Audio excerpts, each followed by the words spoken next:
पंजाब का सबसे ज्यादा मशहूर वजीर आला कौन सा है?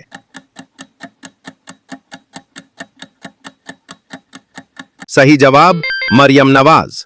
अगला सवाल, पाकिस्तान के कौन से शहर को जिंदा दिलों का शहर कहा जाता है?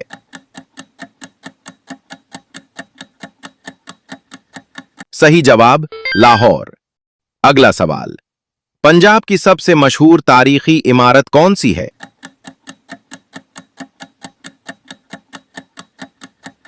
अपनी जहानत से इसका जवाब कमेंट सेक्शन में दें। अगला सवाल, पाकिस्तान का कौन सा शहर स्पोर्ट्स इंडस्ट्री के लिए मशहूर है?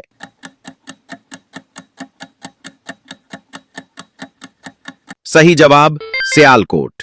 अगला सवाल, सूबा पंजाब की सबसे बड़ी नहर कौन सी है?